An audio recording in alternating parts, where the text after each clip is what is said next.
Hey guys, how's it going? Well, welcome back. It's Thursday.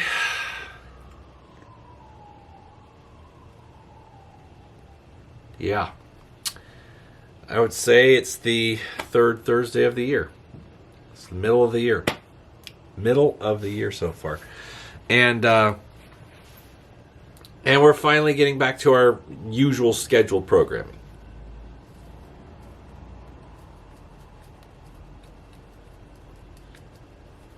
It's been challenging. It has. It's been very challenging because, well, I guess it was my first video of the new year that I learned.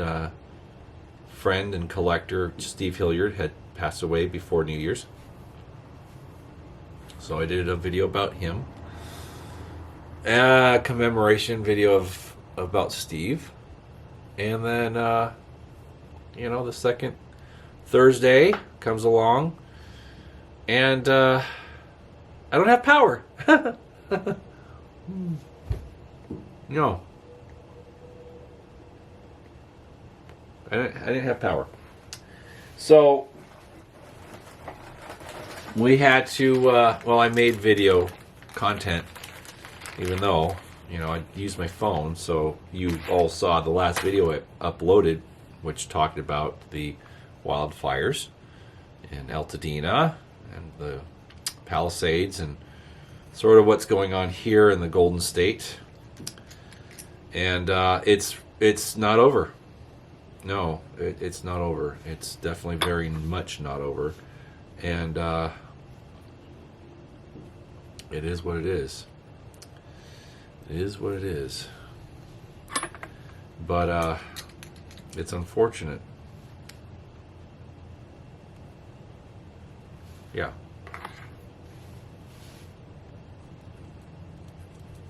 But we are safe here. There has not been any further notices or evacuation notices to come my way. Thankfully, I never really received any since I live below Foothill. We've been safe. Now, the difference opposed to prior years of firestorms, which have been many, I've seen many here growing up in the state, or growing up in Monrovia. The difference was there was really no wind during those events. Not strong winds anyways. A week ago Tuesday night was hitting 80 to 90 miles an hour here. Maybe a little bit more. It was pretty crazy. It was very crazy. Hurricane force winds. Yeah. But today, where they're still dropping on the fire, it's on the opposite side of the mountain now. You still hear Chinooks flying around. I've been seeing some pretty substantial helicopters, reconditioned older helicopters that were retrofitted for fire service. And they're doing their job. And they're keeping the place secure and safe. It's true. But Palisades are definitely still on fire. It's moved outside of there now, and it's still threatening a lot of communities. But apparently Ventura County now has a fire that they're dealing with. So yeah, it's bad. But I appreciate all of you guys reaching out and checking on me and making sure that I'm safe and well. And I assure you that I am, and I continue to be so. So I know the TV is very scary and it shows a lot of terrible things, but I'm well east of all of that, and gratefully so. But yeah, Monrovia's seen some pretty crazy fires, but thankfully south of Foothill, which is one of the northern roads that runs east and west here in town, that's kind of the safe zone south of there, definitely. But had the winds continued through the night and into the rest of the week, it would have been a very different situation. I am sure of that. With the winds driving cinders and embers all over the place, then it would be very possible to see fire down here in the below Foothill. It would be. It wouldn't be out of the question. And And it would be the first time, I think, in my entire life that I would actually see homes being affected by a wildfire this far south from the mountains. True. But I'm good. Yeah. And that's nice. Anyway, set that there. So we're burning our little Rayo 17, our channel's little mascot. It's a great little piece. I love this little lantern. It's just an adorable, wonderful little piece of tubular history. Now, we're finally able to kind of showcase something I've wanted to share. Yes, I've been wanting to share this for a while, and I hadn't had the chance. I've had it since December. It's kind of a personal Christmas gift to myself, and, well, I'm going to be able to share it now. Here it is. A beautiful CT Ham No.0 clipper. See, nice oval tube design. Is that cool? Yeah. Nice. CT Ham, you know, clipper. Yep. No.0 clipper. It's a cool piece. It's a nice lantern. It's very original, unrestored. You know, kind of like I like them. It's not seen the likes of WD-40 or anything like that, but you know, it's a working lantern. It is, and I got it off of Etsy from another collector. That's right. And it's a little stiff, but you know, it still works, and I could probably make it not so stiff. Well, let's light it and enjoy it. Let's see here. There we go. Oh, see? I mean, you just can't keep a good ham down, really. Look at that flame. It's nice. It's good. This one does burn a little more orange. So I think there's, it burns fine, but it burns a little on the dirtier side. Just smell. I think the air tubes in the there's some residue in the air tubes, and it just smells a little strong than other lanterns I have that have been, you know, cleaned up a little bit.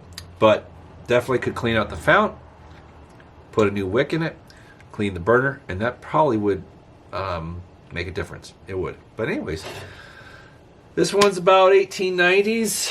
I'd say probably 95, 96, give or take. It's a nice example. I really like the oval tube, or D tube as some collectors call it. It's a neat design. CT Ham wanted to have a square tube design, and you know, they couldn't. Well, they just didn't want to get in trouble with Dietz, and we know why. Excuse me for a second. Yeah. Anyways, you know, all the dust in the air. Anyway, so we have a great, fun lantern, and it burns well, and it's 130 years old at least. Yeah, it's a great survivor. It really is, and you know, I had one once, and you probably saw the video if you guys have been subscribing for long enough. You saw me do a video on the No.0 clipper that I had that was like this. I had another one, and I sold it. And I started to miss it. I'm like, you know what? That's a nice lantern. I kind of want one. And one of the reasons why is because, well, I'll show you. Where is it? Where is it? Let's get it out here. Here it is. Okay. Put that here. There you go. Okay. Because this is the equivalent. Now, Dietz and Ham were, of course, stiff competitors. Some room here. Is there fuel in here? No. Anyways, they're stiff competitors. And Dietz had the square tube design, you know, the side lift, you know, very easy to use, very user friendly, and is, of course, a single wire guard. It's really the model to have, if you ask me. It's my personal favorite, but all Victors are great. But yeah, this thing is a special piece, and I love it. But Ham wanted to have something similar. And, you know, at the same time you had Buell that was doing the square tube stuff. This is about the same age as that Victor, more or less. But Buell didn't care if they got in trouble. They, you know, they paid them off. You know, they got sued for patent infringement and all that fun stuff. And same with Mayrose and a few other companies. But Dietz was like, now, don't be copying me. And then the other companies were like, but your style is cool, and we want to do that too, you know. But CT Ham found a way around that a little bit, and it's called the oval tube, where it's collectors call it a D tube because if you made a cross section cut, it would be a letter D because it's flat on the top and curved on the inside. So it is a D shape, not oval, but you know, the overall look, it does look kind of elliptical. So it's just a neat design, and they had this all the way up until I want to say 1898, 99, somewhere around there. Maybe a little earlier than 98. But CT Ham found a way around some of the Dietz patents that they were very protective of. And so they says, well, this is our style. And they started doing the oval tube as early as the 1890s. Very early 90s. I'd say 90, 91, somewhere around there. Prior to that, they were round tubes that were soldered. So one piece of metal, rolled, soldered, and then, you know, crimped and then patch corners on the inside. Yeah. So they used to have a round tube design. Excuse me once again. But yeah, they had a round tube design with a patch corner. And the patches were more or less to add rigidity, but also cover the crimps that were caused when bending the tubes. So they were to make sure that the tubes were sealed and no air leaks, and the crimps were ugly, and you know they wanted to keep them, you know, sharp looking. Anyways, so yeah, CT Ham No. 0 clipper. I have another one. I spent a little bit of money on this, but I like the look overall, and it's a great piece. Yeah. I'm not going to do anything to it. I might clean the burner a little bit and clean out the fount maybe a little bit, but yeah, I mean, even the glass is nice and dirty. I kind of like the look of it. Now, it might probably drive some of you crazy. I know some guys don't like dirty glass. Now, I like clean glass. My coffee table glass is clean. My windows are clean, and you know, I try to keep glass clean. But there's something about a dirty lantern globe that just kind of has that old look to it. And it just kind of makes it look like an old lantern that lives in a barn. And, you know, I don't know. I like it. It's kind of a history type of thing. But for me, it's a neat aesthetic. Now, like this Victor here, as you can see, the globe is clean. It's a nice amethyst 98 globe. That's clean. You know, I have a lot of globes that are clean, but some of them look a little better dirty. So it's all about variety, I think. But I know some people just aren't into it. That's fine. You can clean your glass. I'm not telling you not to. I enjoy that, though. Yeah. But anyway, this thing has a great look. It just looks like it had come out of a barn, you know, sat there on a shelf in a corner of some barn in the Midwest for 30 years. But it just has a great look about it, and I adore it, and I think it's a great piece, and I am enjoying it very much. In fact, if you look at my last video with the footage from the power outage that I had during the fires last week, you'll see that I was using this lantern. I was burning this CT Ham clipper. And it was great. I used it as a night light where I just left it in the window of the apartment. So after I went to bed, it would still be burning and providing some light, you know, when there was nothing else lit at all. Yeah, it would offer me some light if I needed to get up and get some water and whatnot. But it definitely was a beacon. Yeah. Leave a light on in the window, right? Yeah, exactly. So... but this is great. I love the exterior look about it, and it functions, and it's just a nice piece. I'm going to keep this one for sure. Yeah, absolutely. So, there we have it. But, yeah, I thought we'd come out here and do a video just with some regular focus. because I've been wanting to share this since December, but since the first video of the year, things weren't the same.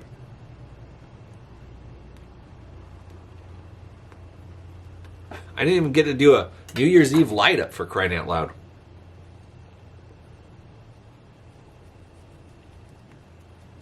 No, I didn't. Did not. Not at all. Just got bogged down with a lot of stuff. Holidays were great. No problem. No worries with the holidays. Had a great holiday season. I really did. And I'm grateful for that. But it was busy. And I just got caught up with stuff. And all of a sudden it was New Year's Eve. And I didn't even get a chance to take a picture to submit to Ken. So next year. Better luck next year. I'll definitely participate. Yeah. Yeah. But anyways, latest and greatest addition to the collection, and I do love this thing. And you know, some of the guys and I, we've been talking. You know, we've all kind of come to a realization that it's not about how much you have; it's about what you have, and it's all about quality over quantity. And it doesn't matter if it's a lantern that's hard to find or easy to find. Now, granted, these don't turn up as often as maybe once they did, but they're still considered a fairly common lantern. You know, I would say it's the Dietz Victor of CT Ham of the same era. That's why I made the comparison. But it's a nice piece, but they are getting a little harder to find in decent condition. Some people find them easier than others. Out here in California, forget about it. I will never find a CT Ham oval tube from the 1890s in Southern California. If I do, it's probably out of somebody else's collection. Yeah. So I have to find my stuff online. A lot of my best pieces come from online auctions or eBay or whatnot, or even Marketplace, you know. I can't find this stuff in antique stores. I used to go to a lot of antique stores, and the only thing I ever found were Monarchs or Hylos or Little Wizards or Blizzards sometimes. But yeah, that's what I mostly find at antique stores, or is mostly 1920s to 1950s Dietz lanterns, which are cool. There's nothing wrong with those. But I have a lot of those already. So, yeah. It's challenging. But, whatever. I have some nice things, and I'm very grateful to have the things that I have. And that's why I do most of my lantern buying online or from other collectors. Yeah. So whatever they're tired of, then I'm like, well, that looks cool. I think I want it. And then we work out a deal or a trade or whatever. And, you know, here we are. But this is nice to add this again to the collection. I missed having one. CT Ham lanterns are very special, as well. You know, you've seen me do very many, well, a good amount of CT Ham content. But that is a great lantern, and I really enjoy it. And I've been burning it often. Yeah, it holds oil just perfectly. It's a nice turnkey. I love finding a lantern online that's turnkey. And one of the pictures online in the listing on Etsy was of it burning. So I'm like, yeah, you can't lose. Anyway, it's good stuff. Well, friends, I hope you guys have a good rest of your week and enjoy a nice weekend. But also just understand, I'm safe. Everything's good here in the Gem City, and just let's go 2025. Let's see what you got. We already saw a sampling, and let's hope it's not more of the same. Yeah. Anyways, you know, hopefully the worst is behind us now. Yeah. Onwards and upwards. Absolutely. Okay, friends. Well, thanks again for tuning in. Thanks for sticking with me and for checking on me. I do appreciate it. Thank you so much for your concern and well wishes. And we'll see you guys again in a week's time. Take it easy. God bless.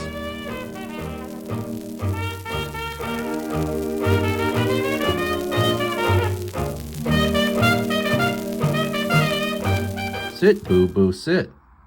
Good dog.